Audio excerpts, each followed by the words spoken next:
নমস্কার বন্ধুরা, যোজনা হেল্প বাংলা চ্যানেলের আরও একটি নতুন ভিডিওতে আপনাদের সকলকে স্বাগত জানাই।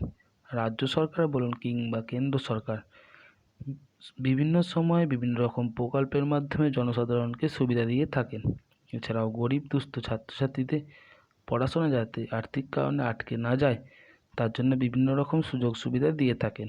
এবার শিক্ষার্থীরা আবেদন করলেই পাবেন 10 লক্ষ টাকা পর্যন্ত অনুদান কেন্দ্র সরকারি একটি প্রকল্পে। তো এই প্রকল্পে আবেদন কিভাবে করবেন, ডকুমেন্টস বা কী লাগবে তার সম্পূর্ণ বিস্তারিত তথ্য জেনে নিন আজকের এই ভিডিওতে। ভিডিওটি স্কিপ না করে প্রথম থেকে শেষ পর্যন্ত দেখুন। আশা করি আপনাদেরকে সঠিক তথ্য দিয়ে সাহায্য করতে পারবো। আর চ্যানেল নতুন হলে অবশ্যই চ্যানেলটি সাবস্ক্রাইব করে নেবেন। 2024 সালের 23শে জুলাই কেন্দ্রীয় অর্থমন্ত্রী নির্মলা সীতারমণ তৃতীয় মোদী সরকারের প্রথম বাজেট ঘোষণা করেন। এই বাজেটে শিক্ষার্থীদের জন্য একাধিক বিশেষ সুবিধার ঘোষণা করা হয়েছে, যাতে 10 লক্ষ টাকা পর্যন্ত শিক্ষা ঋণ মাত্র 3% সুদে, যেটা অনেক কম। এই ঋণ কারা পাবে, কিভাবে পাবে, কতজন শিক্ষার্থী এই সুবিধার জন্য আবেদন করতে পারবে তার সম্পূর্ণ বিস্তারিত জেনে নিন আজকের এই ভিডিওতে। 2024-25 অর্থ বছরে বাজেটে শিক্ষা খাতে প্রায় 1.5 লাখ কোটি টাকা বরাদ্দ করা হয়েছে। বাজেট ঘোষণা করার সময় অর্থমন্ত্রী বলেন যে সরকার শিক্ষার্থীদের কর্মসংস্থান ও দক্ষতা বৃদ্ধিতে বেশি জোর দেবে, যার ফলে দেশে কর্মসংস্থান বৃদ্ধি পাবে এবং দক্ষ কর্মী তৈরি হবে। এজন্য শিক্ষার্থীদের শিক্ষা ও প্রশিক্ষণের জন্য প্রায় 1.5 লাখ কোটি টাকা বরাদ্দ করা হয়েছে। ভাউচার স্কিম, সেটা ঘোষণার তারিখ করা হয়েছে 23শে জুলাই 2024, ঘোষণা করা হয়েছে 23শে জুলাই। ঋণের পরিমাণ থাকবে 10 লাখ, সুদের হার 3%, যেটা অনেক কম। উদ্দেশ্য কম সুদে আর্থিক সহায়তা প্রদান। লাভবান, এখানে সমস্ত ভারতীয় শিক্ষার্থী আবেদন করতে পারবেন বা লাভবান হতে পারবেন। অফিসিয়াল ওয়েবসাইট এখনও ঘোষণা করা হয়নি। অর্থমন্ত্রী বলেন উচ্চশিক্ষার জন্য শিক্ষার্থীরা 10 লাখ টাকা পর্যন্ত ঋণ পাবে মাত্র 3% সুদে।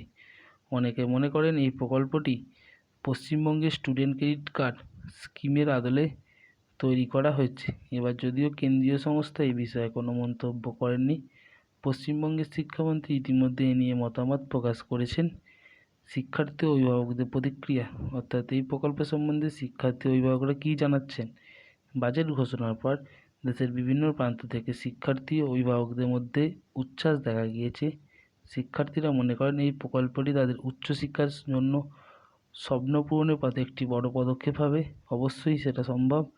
অনেক অভিভাবক মনে করেন এই ঋণ সুবিধার মাধ্যমে তাদের সন্তানদের উচ্চশিক্ষা অর্জন আরও সহজ হয়ে যাবে।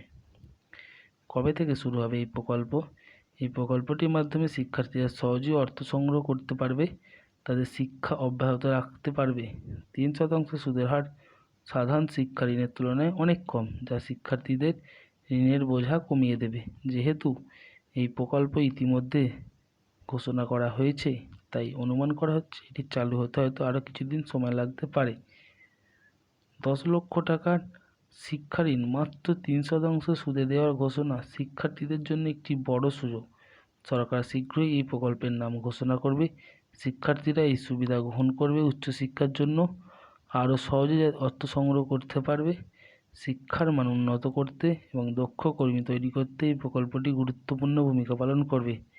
দেশের শিক্ষা ব্যবস্থা ও উন্নতিতে এই ধরনের উদ্যোগগুলি অপরিহার্য। তো বন্ধুরা, এই ছিল 10 লাখ টাকা অনুদান সংক্রান্ত আপডেট, যেখানে 3% সুদে 10 লাখ টাকা করে অনুদান পেয়ে যাবেন উচ্চশিক্ষার জন্য। তো এখনও পর্যন্ত কোনো অফিসিয়াল ওয়েবসাইট ঘোষণা করা হয়নি। যখনই এই 10 লাখ টাকা অনুদান সংক্রান্ত নতুন কোনো আপডেট আসবে অবশ্যই আমাদের চ্যানেল থেকে জানিয়ে দেওয়া হবে। তো ভিডিওটা যদি ভালো লাগে অবশ্যই চ্যানেলটি সাবস্ক্রাইব করে নেবেন এবং পাশে থাকবেন। ধন্যবাদ।